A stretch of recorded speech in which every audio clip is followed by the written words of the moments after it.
السلام عليكم ورحمة الله وبركاته. إن الحمد لله نحمده تعالى ونستعينه ونستغفره ونعوذ بالله من شرور أنفسنا ومن سيئات أعمالنا. من يهده الله فلا مضل له ومن يضلل فلا هادي له. أشهد أن لا إله إلا الله وحده لا شريك له وأشهد أن محمدا عبده ورسوله صلى الله عليه وعلى آله وأصحابه ومن تبعهم بإحسان إلى يوم الدين ثم أما بعد. InsyaAllah في هذه المناسبات kita akan baca kembali dari apa yang telah pernah kita baca dari suatu karya tulis Syekh Al-Allamah Muhammad bin Shalih Al-Utsaimin rahimahullah, yutalkhis kitab Ahkamul Udhiyah wa Zakah, tentang ringkasan kitab yang berkaitan dengan hukum udhiyah, sembelihan kurban dan sembelihan yang lainnya.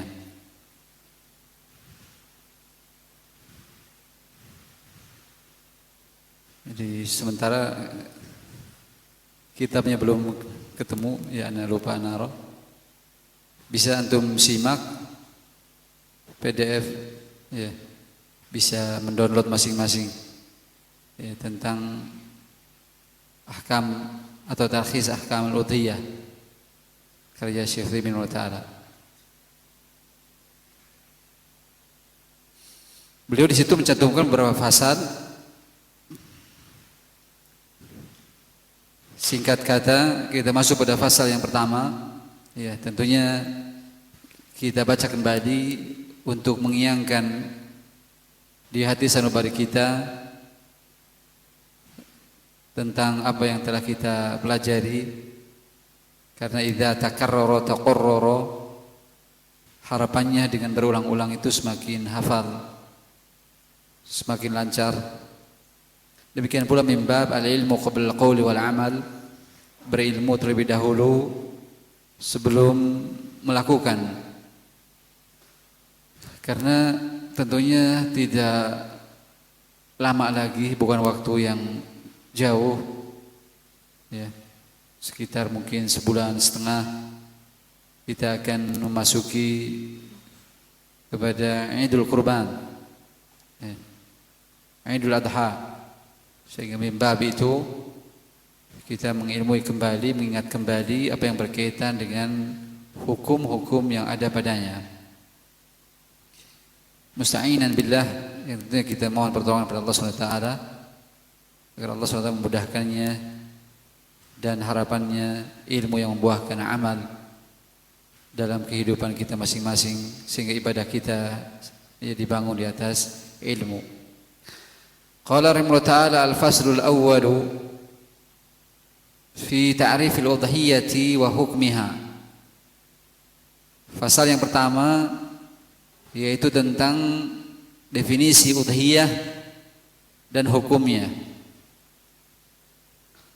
Udhiyah itu jamak dari, ya, atau mufrad dari al-adhahi. Udhiyah dijamakkan menjadi adhahi, al-adhahi. Dan udhiyah itu boleh di dhammah hamzahnya atau boleh di kasrah, udhiyah atau idhiyah. Dalam lisanul Arab boleh di dhammah ataupun di kasrah hamzahnya, ud atau idhiyah. Demikian pula yang sudah kita bahas di Darul Mudiyah, bahwasanya udhiyah bisa juga disebut dengan dhahiyah. Dhahiyah jamaknya dhahaya, ya. Dhahiyah jamaknya dhahaya. Dan yang ketiga juga disebut dengan adhatun, ya. Adhatun dengan ta' marbutah, ya. Dan jamaknya adha, ya. Adhatun jamaknya adha. Itu 3 penyebutan tentang binatang sembelihan kurban, bisa disebut udhiyah atau dhahiyah atau adhatun, adhah, dengan memiliki jamak masing-masing.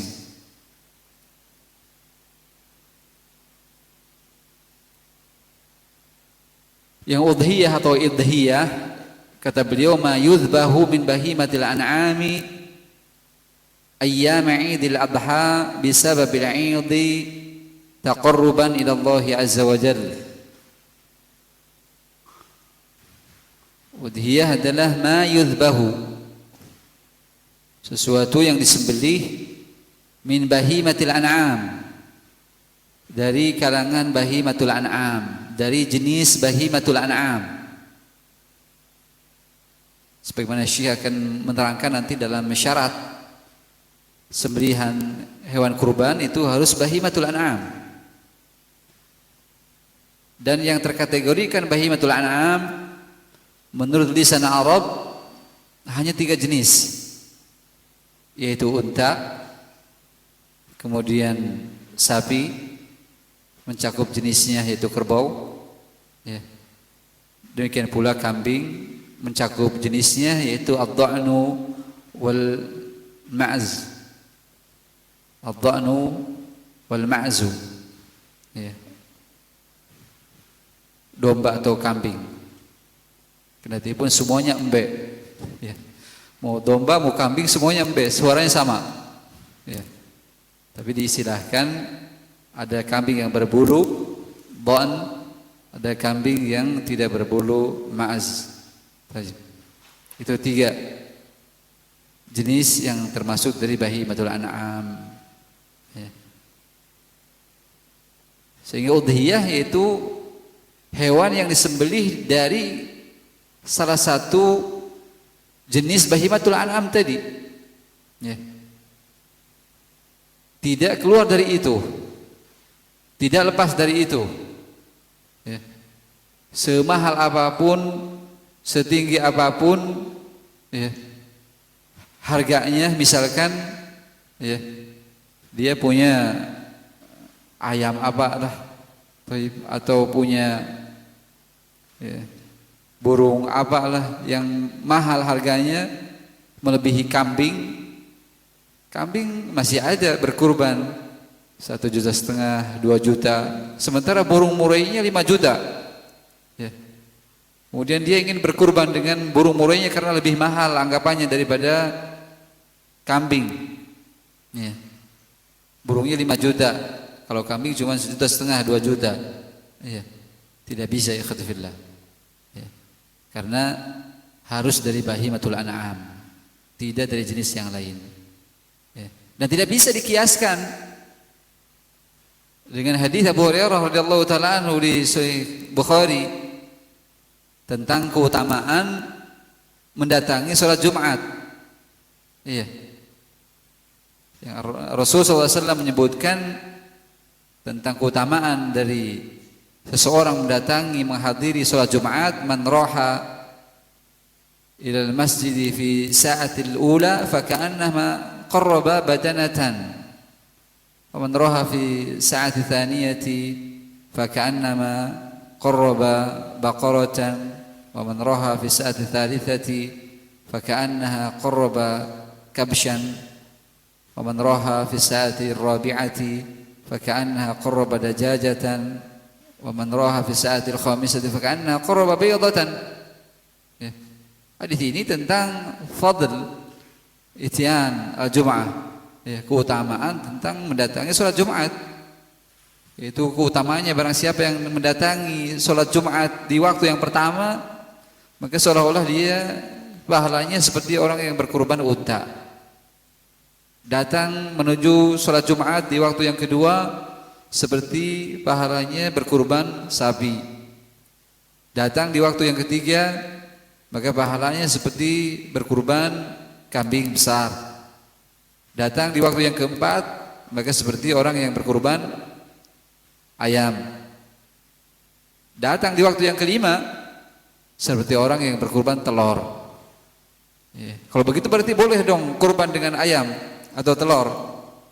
Nah, dalam hadis ini seperti berkorban dengan ayam atau telur. Tidak. Ya. Hadis ini tentang keutamaan mendatangi sholat Jumat. Dan barang siapa yang datang di selain waktu ini, ya datang dalam kondisi imam sudah naik mimbar, maka tidak mendapatkan pahala kedatangan. Ya. Para malaikat yang mencatat menutup buku catatan kehadiran seseorang kalau imam sudah naik mimbar, rugi, ya. Dia tidak mendapatkan pahala kedatangan. Baik. Itu tentang keutamaan mendatangi sholat Jumat, bukan berarti menunjukkan keabsahan kurban dengan ayam ataupun telur. Tetapi kalau kurban udhiyah itu harus dari kalangan bahimatul an'am. Dan disembelihnya ayyam Idul Adha, pada hari-hari Idul Adha, yaitu di tanggal 10 Dzulhijjah ba'da salatil Id, setelah salat Id. Ya, setelah salat Id, sehingga tidak sah disembelih sebelumnya. Dan imtadda waqtuhu ila ayam tasyriq, ya, memanjang waktunya sampai hari tasyrik, tanggal 13 sebelum terbenamnya matahari. Baik. Sehingga yang tidak sempat menyembelih di tanggal 10 bisa di tanggal 11 atau 12 atau 13 selama belum terbenam matahari di tanggal 13. Itu disebut ayyamul Id, karena sebagai ayyam aklin wa syurbin, ya hari-hari untuk makan dan minum. Dan disembelihnya bisa babil Idi, disebabkan karena adanya Id, ya, bertepatan dengan Idul Adha, dengan tujuan taqarruban ila Allah azza wa jal, mendekatkan diri kepada Allah Subhanahu wa taala dengan sembelihan tersebut. Ya, itu tujuannya. Ya. Untuk seorang mendekatkan dirinya kepada Allah Subhanahu wa taala sebagai bentuk syukur atas nikmat Allah SWT, ketika Allah SWT memberikan kepada kita berbagai macam limpahan karunia-Nya, termasuk harta yang kita miliki, maka tiada lain, ya, harta tersebut kita gunakan dalam ketaatan kepadanya, ya, yaitu diantaranya dengan mengeluarkan sembelihan hewan kurban. Baik. Sehingga kata Allah SWT, la yanalallaha luhumuha wala dima'uha walakin yanaluhu taqwa minkum. Ya. Tidak akan sampai kepada Allah SWT darahnya ataupun dagingnya, tapi yang akan sampai kepada Allah SWT dari apa yang kita sembelih dari binatang kurban tersebut adalah ketika didasari dengan ketakwaan, yaitu dengan tujuan taqarruban ilallahi azza wa jalla. Innama yataqabbalullah minal muttaqin, karena Allah SWT akan menerimanya dari orang-orang yang bertakwa. Adapun hukumnya nanti akan beliau sebutkan tentang hukum udhiyah atau idhiyah. Qala wa hiya min sya'iril islamil masyru'iyyati bi kitabillahi ta'ala wa sunnati rasulih sallallahu alaihi wasallam wa ijma'il muslimin. Dan udhiyah, binatang sembelihan kurban, itu min sya'airil islamil masyru'ah, ya, termasuk dari sekian syiar-syiar Islam yang disyariatkan, yang ditetapkan menurut nas Al-Quran, demikian pula sunnah hadis Rasul sallallahu alaihi wasallam, dan juga ijma' kaum muslimin tentunya yang dijadikan sandaran ijma'nya, ya.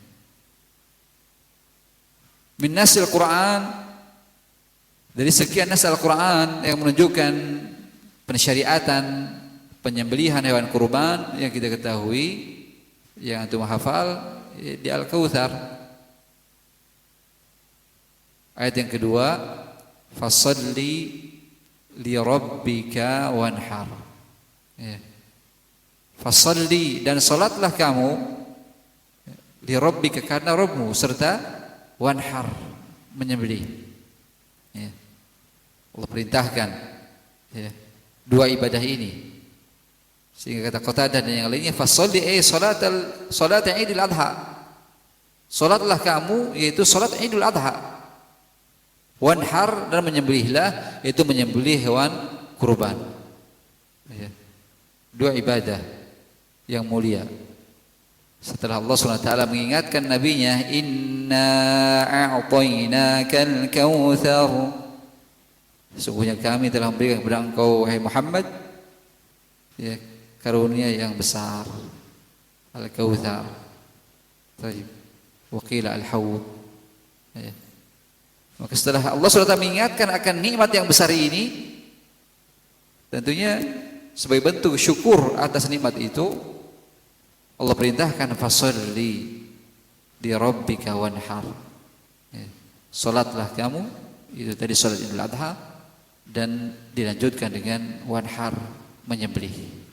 Oleh karenanya kata As-Sa'di rahimahullah taala, khassallahu jalla wa ala hataini ibadatain. Allah SWT khususkan dua ibadah ini karena fi shalah, dalam salat itu mengandung khudu al-qalb wal jawarih lillahi azza wa jalla. Ya, dalam salat itu mengandung ketundukan jiwa kita, ya, hati kita dan anggota badan kita kepada Allah SWT. Ya. Dengan salat hati kita dan anggota tubuh kita tunduk kepada Allah SWT. Ya.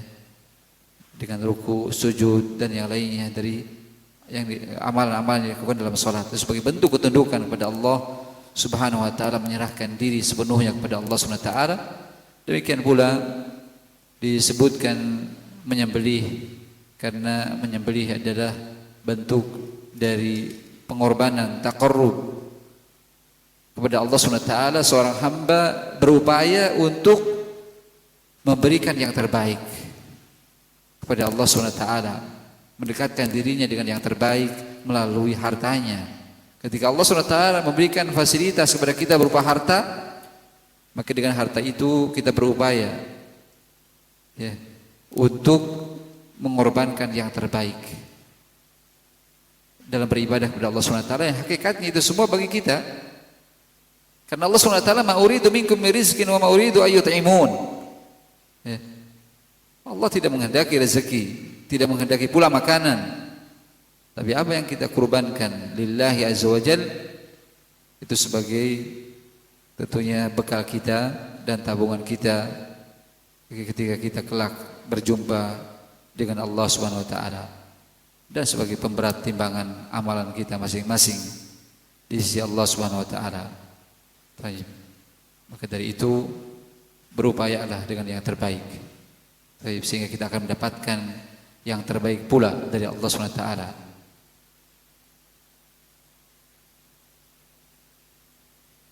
Lilladzina ahsanul husna wa ziyadah.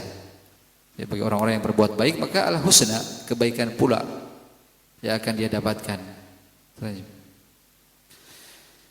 Wa qala ta'ala, demikian pula Allah firmankan di Al-An'am ayat yang ke-162 sampai 163, qul inna salati wa nusuki wa mahyaya wa mamati lillahi rabbil alamin la syarikalah wa bidzalika umirtu wa ana awwalul muslimin.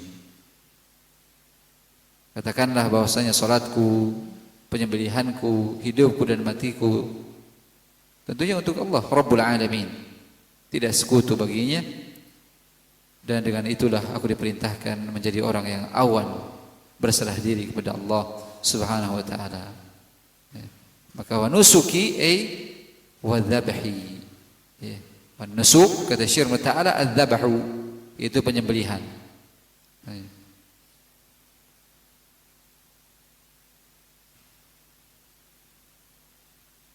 Sebagaimana dikatakan oleh Sa'id, qalahu Sa'id Ibnu Jubair, bahwasanya an-nusuk ay adzabh. Wa qila, dan ada pula yang mengatakan jami'ul ibadati, seluruh perkara ibadah itu termasuk nusuk. Ya. Seluruh perkara ibadah maka disebut nusuk. Ya. Wa minha, sehingga di antara ibadah yaitu adzabhu wa huwa ashmadu, yaitu penyembelihan, yaitu lebih mencakup. Baik. Wa qala ta'ala, dan yang ketiga termasuk dari ayat yang menunjukkan pensyariatan kurban, yaitu di Al-Hajj ayat yang ke-34. Di kulli ummatin ja'alna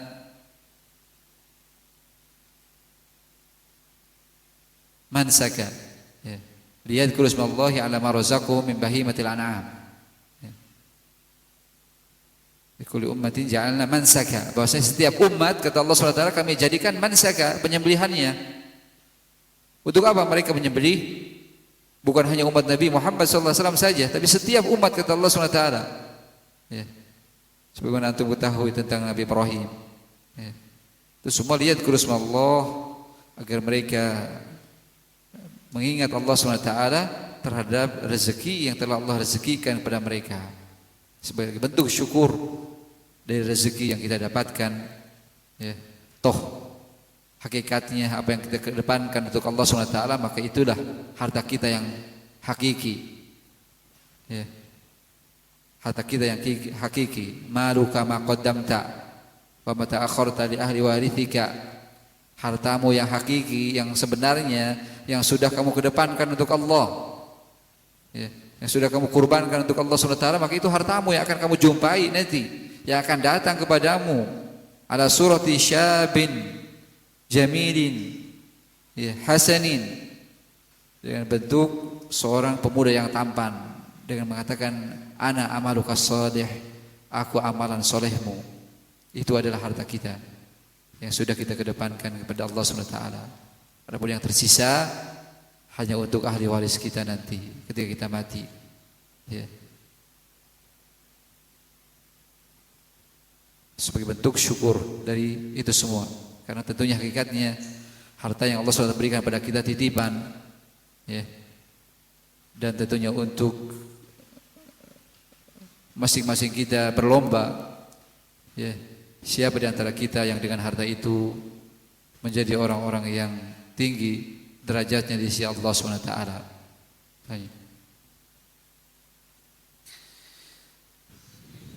Kemudian dalam nas hadis akan pensyariatan hewan kurban, wa fi sahih al-Bukhari wa Muslimin an Anas bin Malik radhiyallahu ta'ala anhu qala ضحى النبي صلى الله عليه وسلم بكبشين أملحين ذبحهما بيده وسمى وكبر ووضع رجله على سفاحهما. Dalam Sahih Bukhari dan Muslim dari Anas bin Malik radhiyallahu taala anhu, beliau mengatakan bahwasanya Nabi SAW menyembelih dua kambing besar, kabshain, ya, dua kambing kibas, ya, kambing besar. Yang keduanya amlahaini, amlah, ya, itu yang terbagus dalam berkurban dengan kambing, yaitu yang amlah, yaitu kambing yang berbulu campur antara hitam dengan putih. Baik. Di area, ya, kepalanya, ya, kemudian diikuti yang lainnya, disebut kambing amlah karena campur, ya, antara warna putih dengan hitam. Baik. Tapi bukan wajib, ya, bukan berarti saya nggak jadi, nggak ada yang amlah putih semua atau hitam semua. Tidak mengapa kalau sulit mendapatkan yang seperti itu, tidak mengapa warna lain, ya, bukan syarat keabsahan, tapi kesempurnaan, ya, dalam meneladani Rasul sallallahu alaihi wasallam. Dzabahahuma biyadihi, yang Rasul sallallahu alaihi wasallam langsung menyembelih dengan kedua tangannya. Artinya dengan sendirinya, tidak diwakilkan kepada orang lain. Ya. Wasamma, dengan Rasulullah sallallahu alaihi wasallam membaca basmalah, ya, wa kabbara, membaca takbir. Kemudian wada'a rijlahu, meletakkan kakinya ala sifahihima, ya, ala atiqihima, yaitu di bahu kambing tersebut, ya. Jadi menyembelih, kemudian apa? Bahunya diinjak, ya. Tapi diinjak supaya enggak gerak saja, ya. Karena kalau kambing Antum menyembelih sendirian bisa, ya nggak usah rame-rame bertiga. Ya. Caranya ini seperti Rasulullah SAW, ya, dibaringkan kemudian ditekan, diinjak dengan kaki bahunya, ya, sehingga dia tidak akan gerak karena bahu ini fungsi penggeraknya. Ketika sudah diinjak, tinggal antum menyembelih sendiri, insyaallah beres. Baik. Silahkan nanti dipraktekkan. Ya, jadi nggak usah, bantuin ini saya menyembelih kambing, bantuin. Nggak usah, sendirian saja kalau kambing. Baik. Ya. Bahkan antum melihat mungkin kalau orang Arab sapi aja sendiri. Ya. Sapi sendiri, ya. Pegang, banting, seret langsung, selesai. Baik. Ya. Kita butuh rame-rame. Ya. Minimalnya kambing tadi. Ya. Seperti itu Rasulullah melakukannya. Ya. Sehingga di sini menunjukkan pensyariatan, ya, penyembelihan hewan kurban. Bahkan disebutkan Rasulullah sallallahu alaihi wasallam menyembelih 2 kambing. Belum lagi riwayat yang menunjukkan Rasulullah dalam Hajjatul Wada menyembelih 100 ekor unta, ya, yang menyembelih langsung dengan tangannya sebanyak 63 sebagai isyaratan ila umrihi, isyarat kata ulama terhadap umur beliau, ya, 63 tahun. Ya, kemudian sisanya diwakilkan kepada Ali radhiyallahu taala anhu.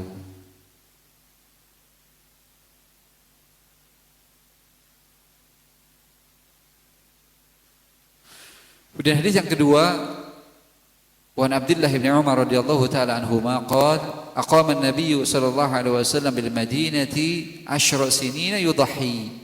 Rawahu Ahmad wa Tirmidzi wa qala haditsun hasan. Dari Abdullah bin Umar radhiyallahu taala anhuma, beliau mengatakan Nabi SAW tinggal di Madinah selama 10 tahun, yang mana beliau yudhi, terus menyembelih selama itu, ya, menyembelih dan menyembelih. Baik. Padahal Nabi SAW antum ketahui kehidupannya sederhana, ya, bahkan terkadang untuk makan pun tidak ada, ya. Sebagaimana yang sudah kita lewati di tafsir ayat di Al-Hasyr, ya. Wa yu'thiruna ala anfusihim walau kana bihim khassasah. Ya, ketika datang seorang bertamu kepada Nabi SAW, ya, meminta makan, tapi setelah itu Nabi memeriksa ke rumah-rumah istrinya, enggak ada makanan yang bisa disajikan untuk orang ini, ya, menunjukkan kehidupan Rasulullah seperti itu. Belum lagi Aisyah radhiyallahu taala anha, ya, selama beberapa pekan, ya, beliau hanya memakan aswadain atau aswadan, ya, air dengan kurma saja, ya. Tapi pas giliran untuk menyembelih, Rasulullah menyembelih, ya, 2 kambing, bahkan tadi 100 ekor unta. Yang itu bukan harta sedikit, ya. Artinya dalam ibadah Rasulullah SAW tidak tertandingi, luar biasa semangatnya, ya. Yang berbeda dengan sebagian kita. Kalau sebagian kita gayanya dalam makanan serba leg atau serba wah bagus, ya, serba yang terkenal. Tapi nanti pas giliran kurban, wah nggak punya katanya, ya, nggak ada. Rasul kita alaihi wasallam, ya, tidak mementingkan makanan, tapi dalam ibadah, subhanallah, ya, luar biasa. Baik.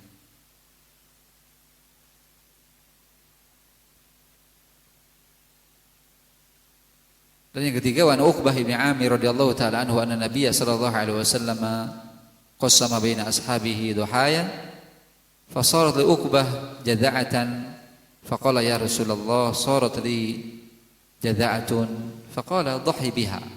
Rawahu al-Bukhari wa Muslim. Dari Uqbah bin Amir radhiyallahu taala anhu, bahwasanya Nabi sallallahu alaihi wasallam membagi-bagikan di antara para sahabatnya duhaya, yaitu hewan kurban, ya. Ini Nabi SAW bahkan membagikan, ya, memberi ya, untuk si ini, si ini, si ini, si ini. Baik. Kemudian fasarat li Uqbah jaza'atan, dan ketika itu Uqbah bin Amir kebagian jaza'ah, ya, kebagian jaza'ah, ya, jaza'ah itu hewan sembelihan kurban yang masih muda, ya. Kalau kambing sekitar umur 6 atau 7 bulan, ya, itu disebut jaza'ah, jadi masih muda, kambing muda.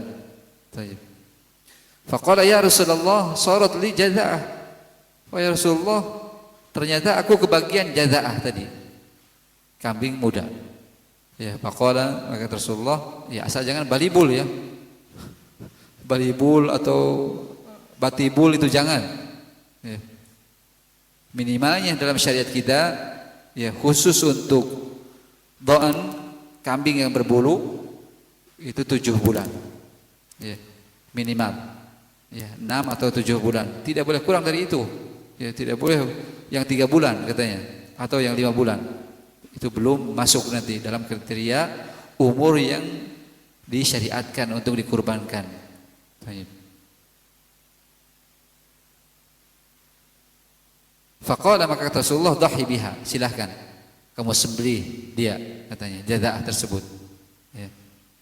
Ini pun menunjukkan bahwasanya bolehnya menyembelih kambing tadi yang jaza'ah, yang khusus untuk dha'n, dan disyariatkannya untuk menyembelih hewan kurban di antara manusia. Bahkan boleh untuk seseorang yang diberikan kelapangan, dia memberikan hewan kurban untuk orang lain, ya, sehingga orang lain tersebut bisa menyembelih, ya, bisa menyembelih, dihakkan kepada dia, artinya ini untuk kamu, silahkan kamu sembelih dengannya sebagai binatang kurban kamu, yaitu boleh.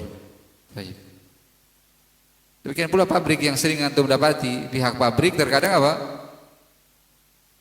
Membeli hewan kurban, maka pihak pabrik melakukan akad dulu dengan karyawan. Ini untuk kalian 7 orang karyawan sapi, ini untuk 7 orang kambing, untuk si ini, si ini. Jangan atas nama pabrik.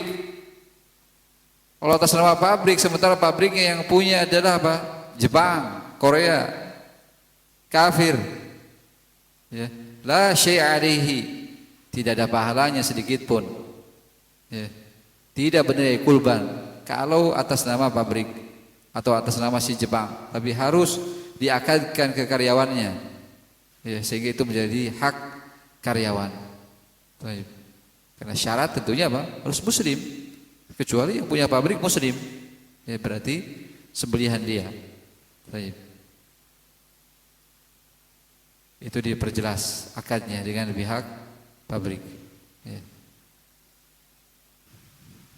Dan juga hadis Al-Bara' Ibnu Azib radhiyallahu taala anhu, anna Nabiy sallallahu alaihi wasallam qala, Nabi sallallahu alaihi wasallam bersabda, man dzabaha ba'da sholati faqad tamma nusukuhu wa asaba sunnatal muslimin, rawahu al-Bukhari wa Muslim.